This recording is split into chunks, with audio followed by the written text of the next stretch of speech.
How long are you going to keep me waiting? Barked a man at the front desk, his tone dripping with entitlement. I'm a surgeon with no time for this nonsense. I froze mid-step.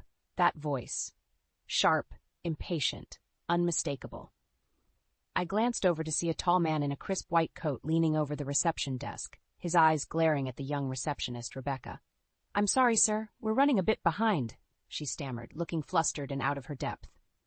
He slammed his hand down on the counter. Behind? I have patients to see. Standing there, I felt a chill slither down my spine. I knew that outburst, that face, all too well. It was Greg, my ex-husband. My heart pounded in my chest, and for a moment I considered turning and walking straight out of the clinic. But then I remembered why I was here. I placed a hand gently on my growing belly and took a deep breath. This wasn't just about me anymore. I had to stay. I moved towards the desk, flashing Rebecca a supportive smile. Excuse me, I said softly, I have an appointment.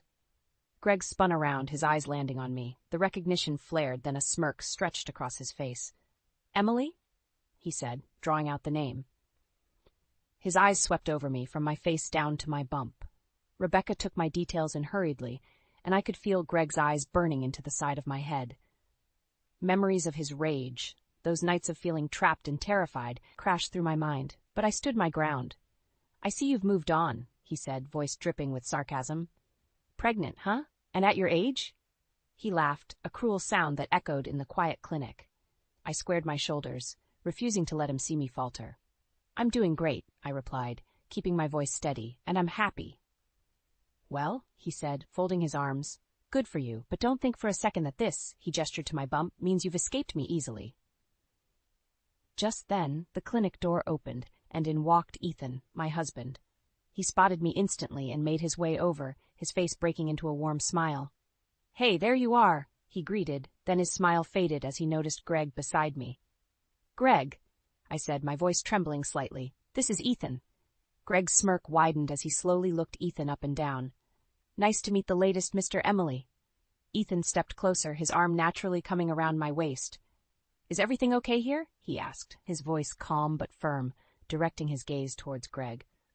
Oh, everything's just peachy, Greg said, his tone mocking, just catching up with an old friend. Ethan's grip tightened slightly on me, a reassuring presence. Emily, do you want to sit down? He asked, his eyes never leaving Greg. I nodded, gratefully. As we moved to the waiting area, Greg called out, I hope you're ready for what's coming, Emily. Let's just say I'm not done. Sitting down, I tried to calm myself. Ethan looked at me, concern etched on his face. Are you okay? I will be, I said, leaning into his embrace. I will be. Back home, I tried to shake off the encounter with Greg. The memories, however, refused to stay buried. His smirk, those piercing eyes, they took me back to the nightmare that was our marriage. Emily, you know I only want the best for you, Greg used to say, moments before his temper would flare. Those words, spoken softly with a veneer of concern, often preceded hurtful outbursts. I found myself replaying the day our marriage truly fell apart. We had just found out that I was pregnant. Initially, Greg seemed happy, but little things began to set him off more frequently. As my pregnancy progressed, his irritability turned into aggression. Then the night of the miscarriage came. The pain, both physical and emotional, was unbearable. I remembered clearly how, instead of consoling me, he had blamed me. This is your fault. He spat, standing over me as I cried. You couldn't even manage to do this right. His words cut deeper than any wound, leaving scars that took years to heal. Therapy became my lifeline after the divorce. I found myself in sessions multiple times a week, rebuilding the fragments of my shattered self-esteem. I was determined to move forward, not just for myself, but for the hope of a better future. Then Ethan came into my life, an attorney with a gentle heart and a firm sense of justice. He saw the real me, beyond the broken pieces Greg had left behind. Our relationship grew steadily, rooted in mutual respect and love, far removed from the toxicity of my past. Sitting back in my living room now, surrounded by the warmth of our home, I felt miles away from the person I was with Greg. But his words from today echoed in my mind. I hope you're ready for what's coming, Emily.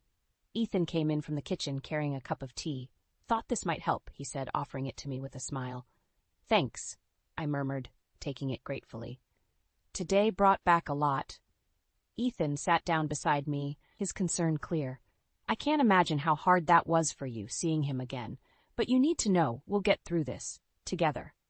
I nodded, feeling the weight of his words. Ethan's support meant everything, especially now. I've come so far from where I was with him, I said, my voice steady. I can't let him pull me back. And he won't, Ethan reassured, his hand covering mine. We'll face whatever comes our way. For a moment, I allowed myself to lean into that hope. My past with Greg had its shadows, but my present reality was brighter, stronger. Greg's threats loomed, but they were no match for the life and love I had rebuilt. One step at a time, I whispered, more to myself than to Ethan. We've got this, he replied softly, his words a promise. As I sipped my tea, I felt a sense of calm. No matter what Greg threw our way, I wasn't alone. This battle, just like the past, would be faced head-on, leaving no room for old fears. The next day, I sat in the waiting room of the clinic again, Ethan by my side. I tried to focus on the soft music playing overhead, but my mind was elsewhere, anticipating seeing Greg, hoping I wouldn't. But it seemed fate had other plans. Greg walked in, eyes scanning until he locked onto me. His lips curled into a cruel smile. "Emily," he said loudly, striding over, ignoring the uncomfortable looks from other patients. I tensed, feeling Ethan's reassuring hand on my back. Greg wasted no time. "So, decided to show up after all. Brave of you," he sneered. "Greg, what do you want?" Ethan asked calmly, his tone protective. "Oh, nothing much," Greg responded, his eyes never leaving mine. "Just curious about how my ex-wife is holding up, especially at her age. Getting pregnant again? Risky, don't you think?" Ethan stood up, trying to stay calm. "Leave now, Greg." Ignoring him, Greg leaned in closer to me. "You must be desperate, Emily. Didn't think anyone would want you after everything." I stood up, my anger flaring. "Leave us alone, Greg. Whatever issue you have, it's over. I'm done with you." Greg's face twisted in malign pleasure. "Done? You think it's that simple? I made you this strong. Don't forget that. Without me, you're nothing." "Step back," Ethan said sharply, stepping between us. "You need to go now." Greg chuckled, but there was no humor in it. "Or what? You think you can scare me? I'm a surgeon, Ethan. I don't play by your rules." Ethan didn't move. "This is a place for peace, Greg. You're disturbing everyone here. Leave or we'll ask for help." Just then, Dr. Sandra Brown emerged and saw the tension. "Is there a problem?" she asked, moving towards us. Greg scoffed. "No problem. Just a little reunion. Isn't that right, Emily?" His sarcasm was palpable. "We were just leaving," I said, grabbing Ethan's hand, ready to walk away. But Greg's last words stopped us. "You think this ends here? It doesn't. You have no idea what's coming." Turning abruptly, we stepped out of the clinic, my heart pounding. Ethan looked at me, concern written all over his face. "Are you okay?" "Barely," I admitted. "He won't let go." "He's just trying to scare you," Ethan said firmly. "He's a bully. We'll handle him." "He's relentless," I whispered, "and vengeful. And we're resilient," Ethan reminded me. His words, though strong, couldn't completely quell my fears. As we walked to the car, Ethan's grip on my hand tightened. "We'll take legal action, Emily. Restraining order, whatever we have to do. He won't win." I nodded, grateful but still shaken. Greg's threats weren't empty words. But one thing was clear. We had to stand strong together, no matter what came our way. Back at the clinic the following week, tension hung heavy in the air. I sat next to Ethan, trying to remain calm as we waited for my appointment. Suddenly there was a commotion at the entrance, and I saw Greg pushing his way in, ignoring the glares and murmurings from other patients. "You again," he called out, eyes narrowing as they fixed on me. "I thought you'd have the sense to avoid this place." Ethan rose, placing himself protectively between Greg and me. "Greg, this is not the time or place. You need to leave." Greg stepped closer, his face contorted with anger. "And who are you to tell me what to do? You think just because you're her husband now, you have some kind of power over me?" Rebecca, the receptionist, picked up the phone, her eyes wide with alarm. "Security is on their way," she said as calmly as she could manage. Greg ignored her, directing venomous words at Ethan. "You really think you can protect her from me? You're just as naive as she is." Ethan remained firm, his voice level. "We've dealt with enough of your threats. Leave now before things get worse for you." Greg's eyes flashed dangerously. "Worse? You don't know the meaning of the word." At that moment, John Michaels, the clinic's security guard, arrived, his presence a comforting sight.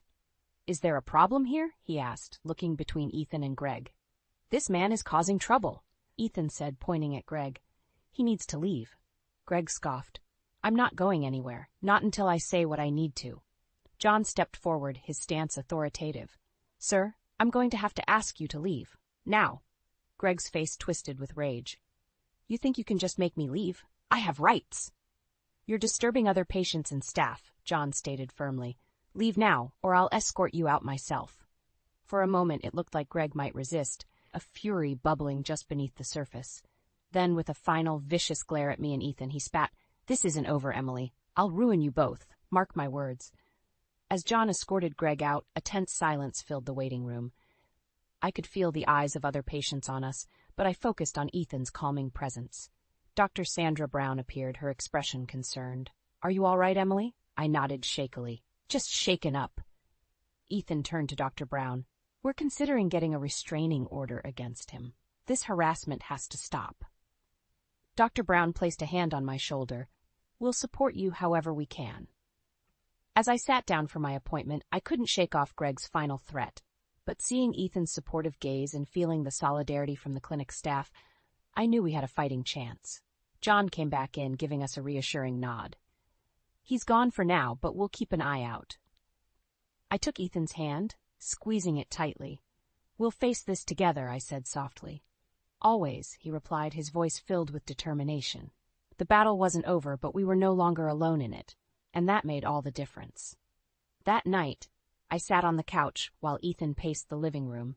The encounter with Greg gnawed at both of us. Ethan paused, looking at me intently. We should definitely get a restraining order. His threats aren't just empty talk. I nodded, feeling the weight of the day pressing on me. You're right, we need to protect ourselves, but what if he finds a way around it? Greg's always been relentless. Ethan sat down beside me, taking my hand. We'll do everything we can. The restraining order is step 1. We'll document everything and be prepared for any potential legal battle. My mind buzzed with thoughts of Greg's threats. I'm worried, Ethan. He won't stop until he's satisfied. What if he tries to harm you or the baby? Ethan's grip tightened. We'll talk to a lawyer first thing tomorrow. We'll create a safety plan. You and the baby's safety are my top priority. Just then, Ethan's phone buzzed. He glanced at the screen and frowned. It's an unknown number, he muttered, answering it. Within seconds, his face darkened. Whoever this is, stop calling. After hanging up, he turned to me. Seems like Greg is already trying to mess with us. We need to act fast. The sensation of dread washed over me. Greg's vendetta wasn't just about inconveniencing us. It was personal and vicious. I took a deep breath, trying to gather my resolve. We've come too far, Ethan. I won't let him drag us back down. Ethan nodded. Exactly. We won't let him win. We have people who care about us. We'll fight this together. The next I consulted with a lawyer recommended by Ethan's firm. After explaining our situation, the lawyer, Mrs. Collins, leaned forward, her expression serious.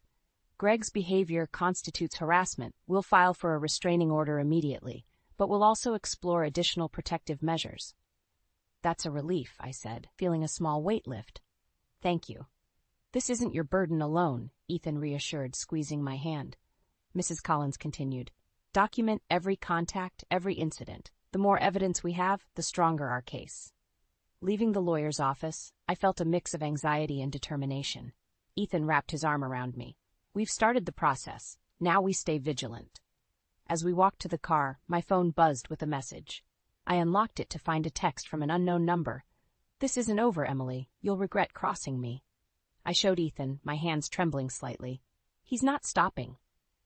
We'll forward this to Mrs. Collins, Ethan said, his jaw set. Let him dig his own grave. That evening, as we sat down for dinner, the tension was palpable. Do you think he'll ever stop? I asked. Ethan looked thoughtful. Greg's behavior is about control. We're taking that away from him. He's bound to escalate before he falls. I nodded, feeling a sense of dread, but also determination. Then we face whatever comes next, together. Together, Ethan echoed, raising his glass, to our strength. I clinked mine against his, the resolve in my heart matching the steel in Ethan's gaze. We weren't going to be victims. Not anymore. A few days passed, but the sense of foreboding never left. Ethan and I tried to maintain some semblance of normalcy, but Greg's threats lingered like a dark cloud. One evening, as we sat in the living room, our phones began to buzz with numerous messages and calls. Ethan picked up his phone, frowning. "Unknown number again," he muttered, answering on speaker. "Hello? Thought you could hide?" Greg's voice sneered through the line. "I'm everywhere, Ethan. You can't escape me." Ethan's expression hardened. "This is harassment, Greg. We've already taken legal action." Greg laughed, a cold, unsettling sound. "Legal action? Do you honestly believe that will stop me?" I gripped Ethan's hand, trying to keep calm. After hanging up, Ethan looked at me. "We need to tell Mrs. Collins about this. It's getting out of hand." The next morning, we met with Mrs. Collins to report the latest incident. She listened attentively, her expression determined.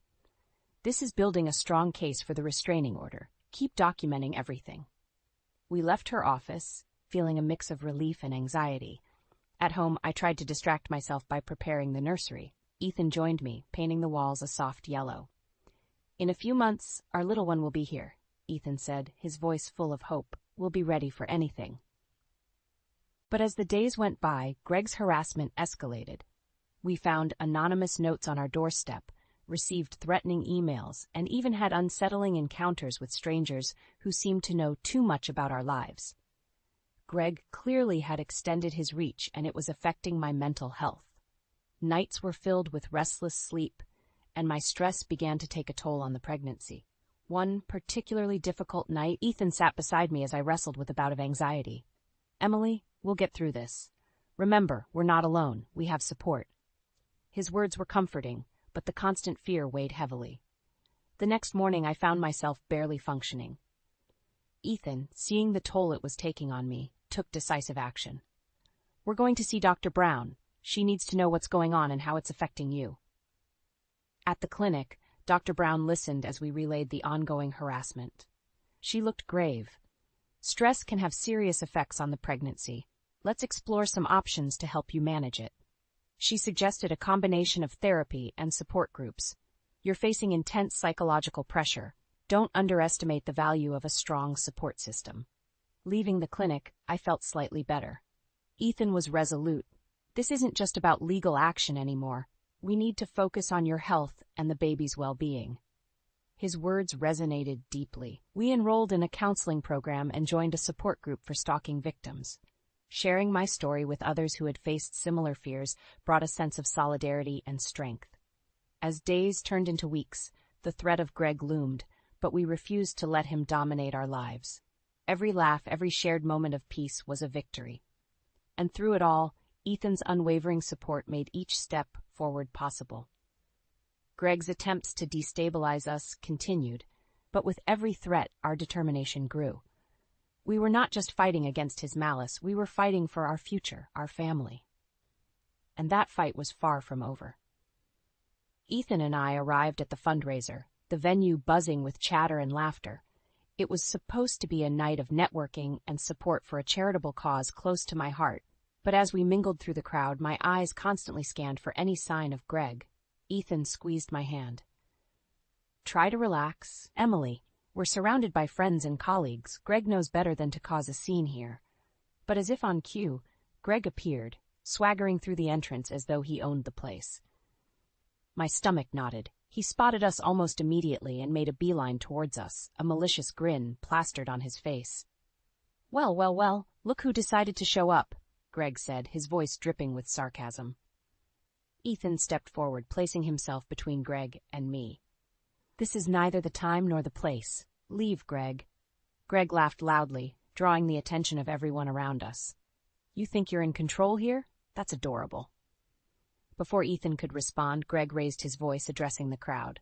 "Ladies and gentlemen, did you know that Ethan Patterson's law firm has built its success on unethical practices?" The room fell silent, all eyes turning towards us. Ethan's jaw clenched. "You're crossing a line, Greg."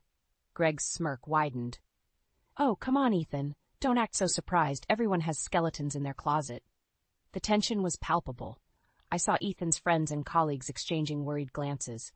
Greg's words hung in the air, creating an electric atmosphere of distrust and curiosity. At that moment, a tall man stepped forward from the crowd. David Lewis, a former colleague of Greg's. He looked directly at Greg, his voice calm but firm. "Enough, Greg. Your lies and deceit have gone on long enough." Greg's smile faltered. "David, what are you?" David cut him off, his voice ringing with authority. "Everyone, listen up. Greg has been involved in fraudulent activities for years. I have evidence that proves he's committed medical malpractice and worse." Gasps filled the room. Greg's face turned pale as David continued. "He's under investigation by the medical board. His vendetta against Ethan and Emily is nothing more than a desperate attempt to distract from his own crimes." Greg's mask of confidence shattered. He looked around, realizing the crowd wasn't buying his story anymore. They were looking at him with disdain and disbelief. Ethan stepped forward, his voice steady. "It's over, Greg. Your lies have caught up with you." Greg's eyes blazed with anger. "This isn't over," he spat, but the conviction in his voice was gone. David approached us, placing a hand on Ethan's shoulder. "I've been wanting to expose him for a long time. I'm sorry you got caught in his web." "Thank you, David," Ethan replied, gratefulness evident in his tone. As security escorted Greg out, the room slowly returned to normal, though the air was still thick with tension. I felt a wave of relief wash over me. Greg's power was crumbling, his threats losing their edge. Ethan turned to me, his eyes filled with a mix of pride and exhaustion. "We did it, Emily. We stood our ground." I nodded, feeling the weight of the ordeal begin to lift. "We aren't just survivors, Ethan. We're fighters." "That we are," he agreed, wrapping his arm around me. As we left the fundraiser, I looked back one last time, seeing the faces of those who stood by us. Greg's reign of terror was crumbling, and with every step forward I felt stronger, more certain that brighter days lay ahead. In the weeks following the fundraiser, the fallout from Greg's exposed deceit spread rapidly. Newspaper articles, social media posts, and news broadcasts highlighted his malpractice and fraudulent activities. The medical board launched a thorough investigation, and Greg's career unraveled like an old, fraying thread. Ethan and I sat on the couch one evening, the TV displaying the latest news about Greg's downfall. "Greg Taylor, once a respected surgeon, now faces multiple charges," the anchor reported. "His actions have not only tarnished his reputation, but have also brought justice for those he wronged." Ethan looked at me, a mixture of relief and triumph in his eyes. "He's finally getting what he deserves." I nodded, still trying to process everything. I never thought I'd see this day. Just then, my phone buzzed. It was a message from David. "Turn on the local news. It's about Greg." We switched the channel, and there was Greg, being led away in handcuffs, his expression a mix of rage and defeat. "Greg Taylor has been arrested following a comprehensive investigation," the reporter said. "His downfall marks a significant victory for his victims." Ethan took my hand, his grip firm and reassuring. "You did it, Emily. You faced your fears and won." Tears welled up in my eyes, not of sadness but of relief. "We did it, Ethan. Together." A few weeks later, as the legal proceedings against Greg continued, I found myself in the hospital. Only this time it wasn't out of fear or distress, but because our baby was coming. Ethan stayed by my side, his presence a calming anchor as I brought new life into the world. Hours later, with the sound of our baby's first cries filling the room, I looked at Ethan, exhausted but overjoyed. "We did it," I whispered, tears streaming down my cheeks. Ethan smiled, his eyes glistening. "Welcome to the world, little one," he said softly, cradling our newborn.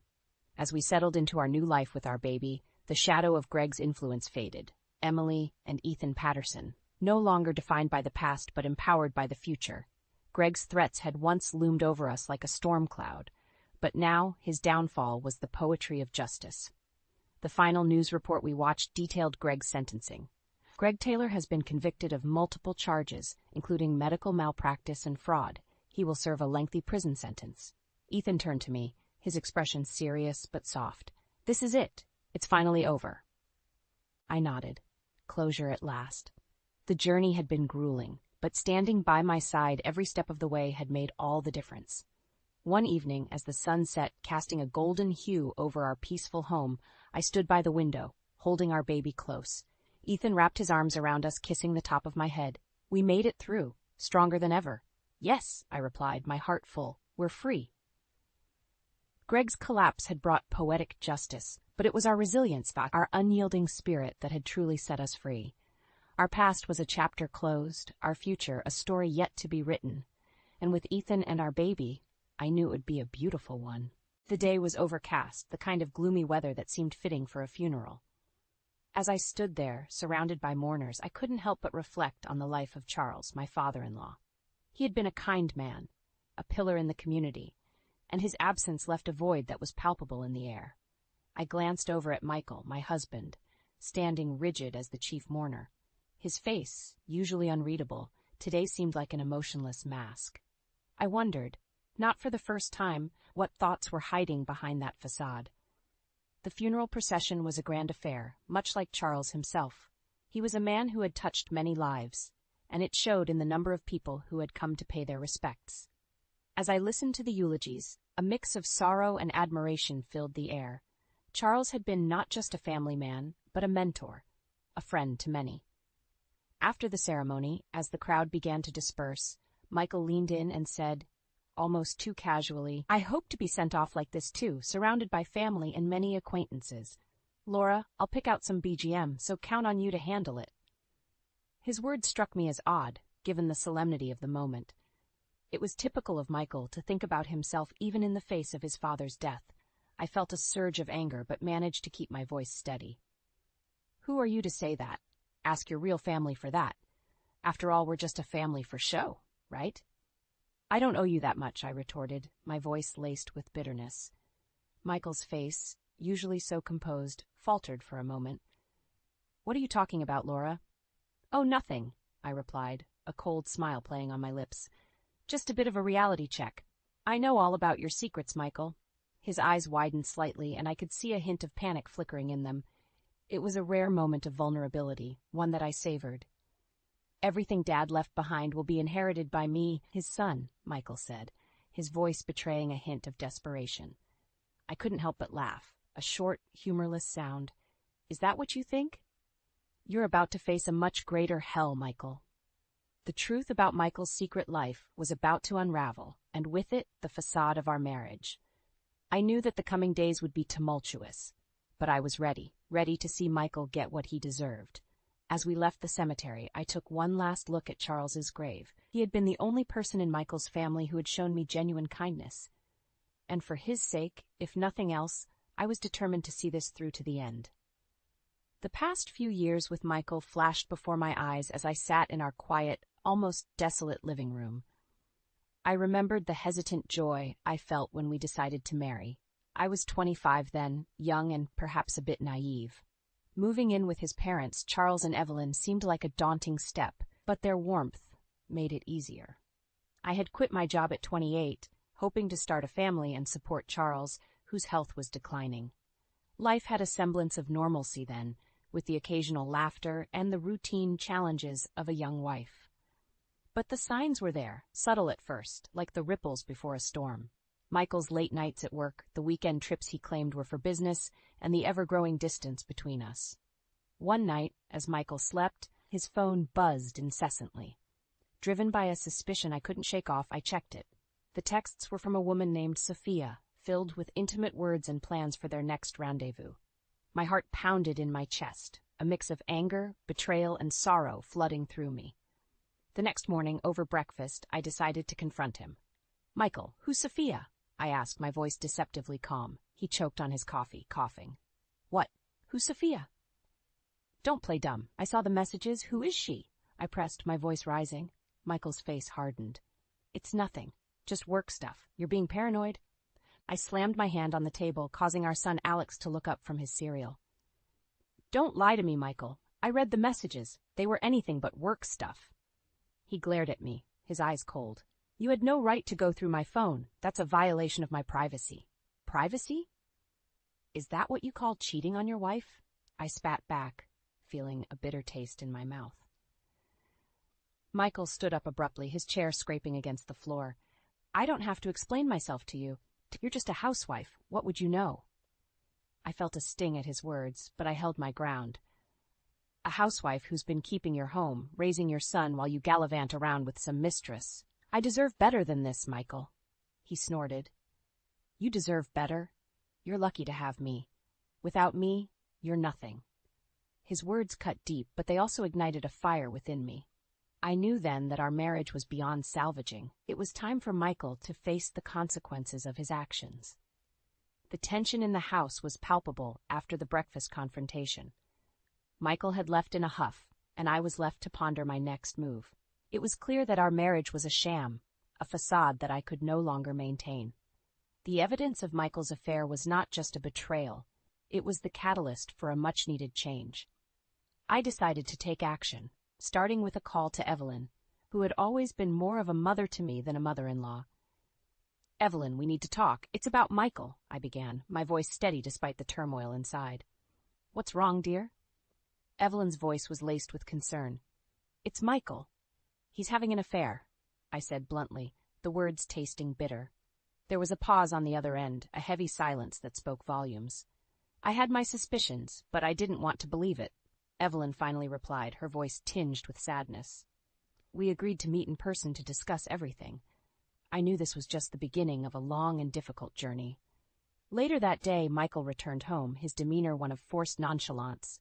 "So, have you calmed down now?" he asked, a mocking tone in his voice. I looked at him, my resolve hardening. "Calm? No, Michael. I'm far from calm. I've decided what to do next."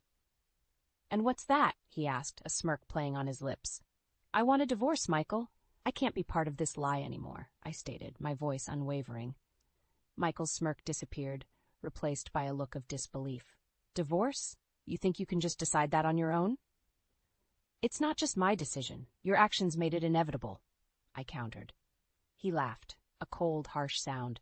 "You think you can survive without me? You're nothing but a housewife, Laura. You have no idea how the world works." "That may be, but I'd rather face the world alone than live another day in this sham of a marriage. And I'll make sure everyone knows exactly what kind of man you are," I retorted, the words fueled by years of pent-up frustration and hurt. Michael's face turned red with anger. "You wouldn't dare." "Oh, I would. And I will," I said, a sense of empowerment rising within me. This was the tipping point, the moment when the facade crumbled and the battle lines were drawn. I was ready to fight for my dignity, for my son's future. Michael had underestimated me for far too long. It was time for him to face the consequences of his actions. In the days following my declaration, the house became a battleground of icy silences and sharp exchanges. Michael's arrogance was palpable, but I was undeterred. Armed with the evidence of his infidelity, I started to plan my next moves. Evelyn was my rock during this time. She, too, was disillusioned with her son's actions. "I never raised him to be this way," she confessed during one of our many late-night talks. "Charles would have been devastated to see what Michael has become." I nodded, feeling a mix of anger and sadness. "We'll get through this, Evelyn.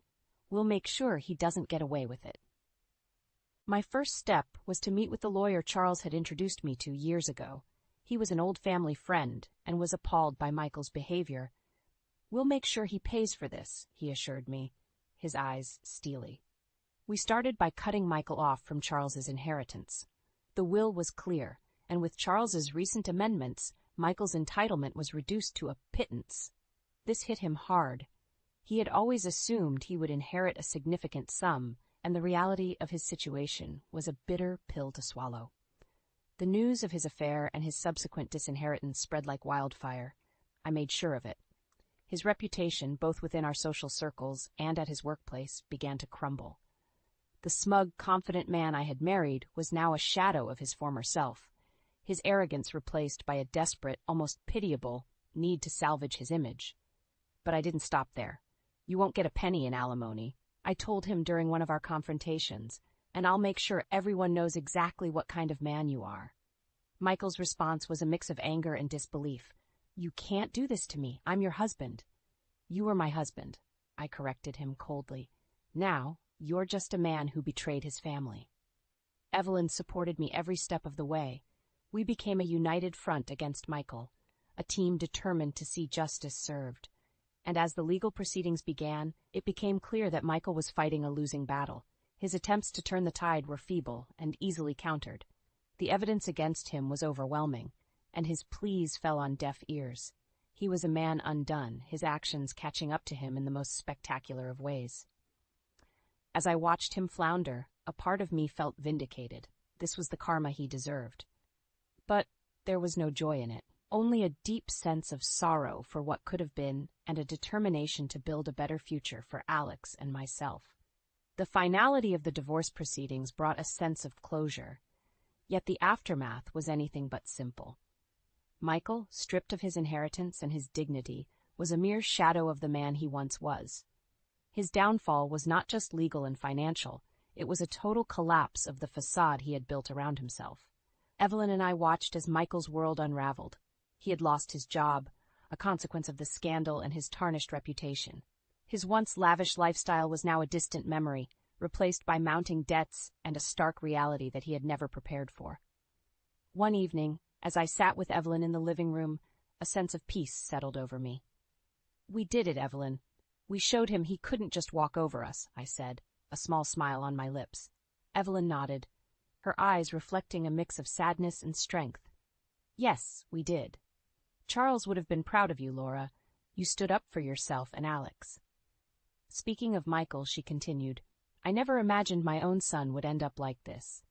But he made his choices, and now he has to live with them." Michael's attempts to cling to his old life were futile. He moved in with his mistress, but their relationship was strained, built on lies and false promises. The news of their struggles reached us through the grapevine, tales of arguments and an impending eviction due to unpaid rent. Meanwhile, I focused on rebuilding my life with Alex. He was my priority, my beacon of hope in the midst of the chaos that had engulfed our lives. I found a part-time job, a modest but honest way to contribute to our household and provide for my son. Evelyn was a constant source of support, her wisdom and experience guiding me through the toughest of times. Together, we created a new normal, one where the pain of the past was a memory, not a daily burden. One day I received a call from Michael's mistress. Her voice was laced with desperation. "Laura, please, can you help us? Michael, he's lost everything. We have nothing." I listened, feeling a mixture of pity and resolve. "I'm sorry for what you're going through, but Michael's choices led you both here. I have to think about my son now." Hanging up, I realized how far I had come. The Laura who had once feared confrontation was now a woman who stood her ground, who had faced adversity and emerged stronger. As I looked at Alex playing in the garden, a sense of hope filled me. We had weathered the storm, and now it was time to look forward to brighter days. The path ahead wouldn't be easy, but I was ready for it, armed with the strength and resilience I had discovered within myself.